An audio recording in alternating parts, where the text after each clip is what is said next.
Upang Ilonggo, Please subscribe and like. and share. May ginawa tayong pagbabago sa sistema ng gobyerno. Binago natin yung sistema. Dahil nakapasok na tayo, sinira natin yung sistema, pinalitan natin ang sistema na aayon sa gustuhan ng mga tao. Hanggang sa natapos ko ang siyam na taon at tumakbo akong gobernador. Lahat ng ginawa ko ng mayor, ginawa ko ng gobernador. Paano ba ito at ano ba ito? Ito ay implementasyon ng principles na meron ang Partido Federal ng Pilipinas. Ang lahat ng ginawa natin ay naaayon sa ideolohiya meron ang Partido Federal ng Pilipinas. Nung umupo akong Pangulo ng partido ito noong 2019 at unang upo kong gobernador, lahat na nasa principles na meron ay naaayon sa implementasyon mula nung mayor ako hanggang naging gobernador. Alam niyo ba kung ano yung principles meron tayo? Number 1, theism. The party believes that there is God. Pangalawa, humanism. We value human dignity. Pangatlo, enlightened socialism. Hindi naman tayo naniniwala ng equal distribution of wealth, but right distribution of wealth and equal opportunity ay talagang pangarap ng partido ito. Kaya merong enlightened socialism. Pangapat, direct democracy. At ang panglima, ito yung patriotic federalism. Ngayon, paano ito inimplementa sa ating probinsya? Noong naging mayor ako, naging gobernador ako, sabi ko sa kanila, hindi natin magawa na ma-unite at maging progresibo ang ating probinsya kung walang pagkakaisa.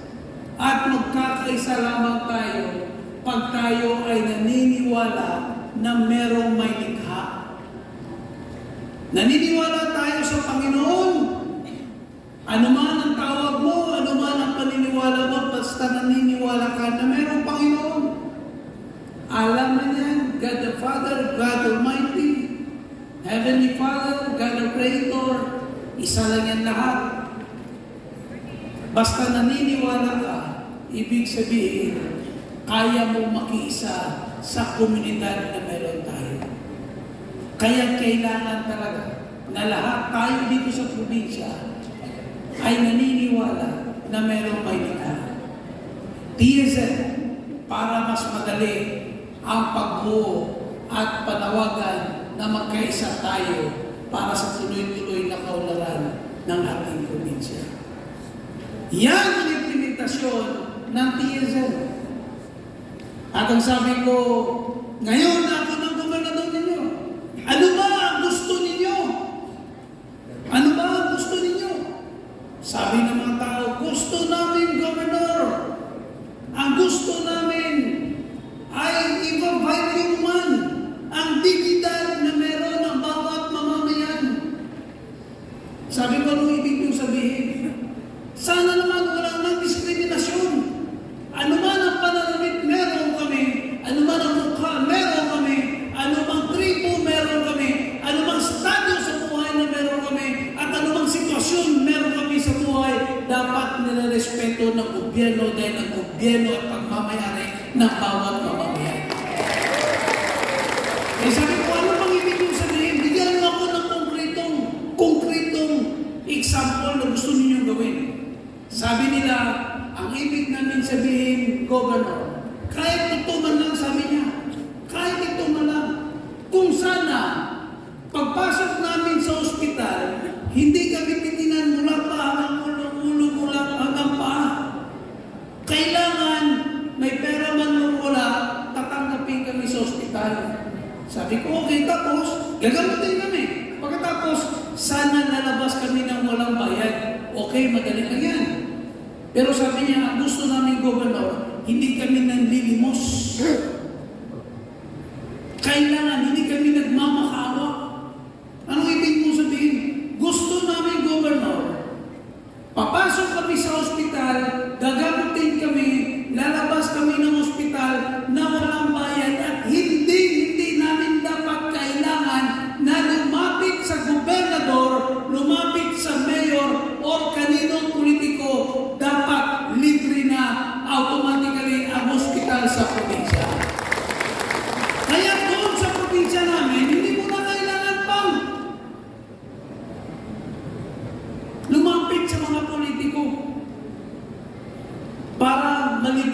cesarean, malibre yung stateless, malibre yung operasyon sa spine, sa ulo, kung saan man ang operasyon. Yung dialysis, hindi na kailangan na.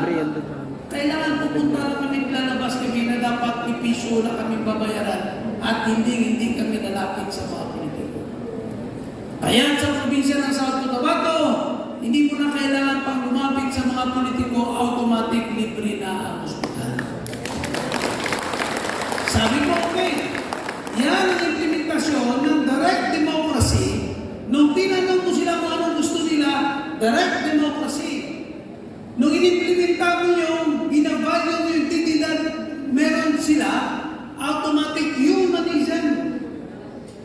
DSM, direct democracy, humanism. Tatlo na kagad yun. Sabi ko, ano bang gusto nyo? Direct democracy. Ang sabi nila, Governor, gusto namin na hindi naman natin kayang abutin ang equal distribution of wealth, equal na distribution ng kayamanan, pero sana magkaroon man lang ng tamang distribution. Meron man lang sanang right distribution. Meron man lang sanang equal opportunity.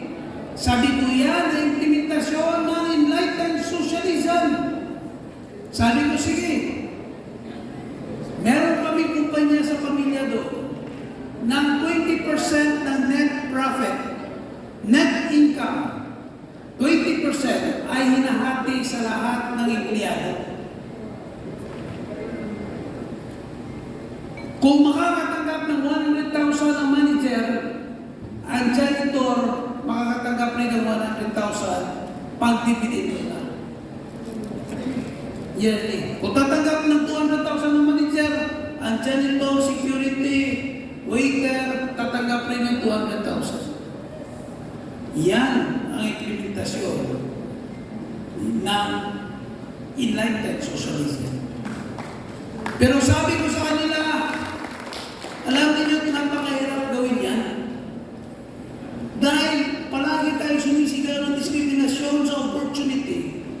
Pero ang problema, hindi man tayo nakakakuha ng equal na kwalifikasyon.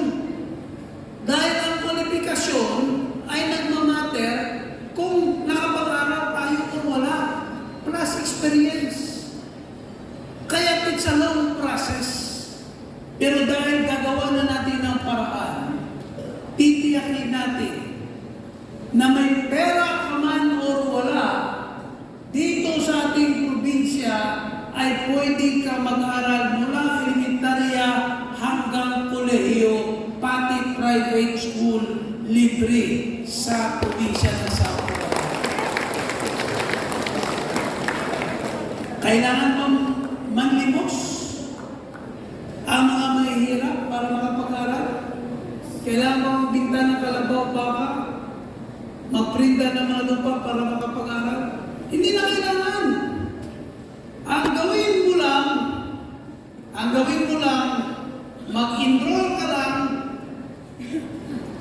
mag-aral ka, makapagtapos ka ng pag-aaral, hindi mo kailangan pumunta kay governor, kay mayor, or kanino man, automatic, scholar ka, at makakatapos ka ng pag-aaral ng libre sa probinsya ng South Cotabato.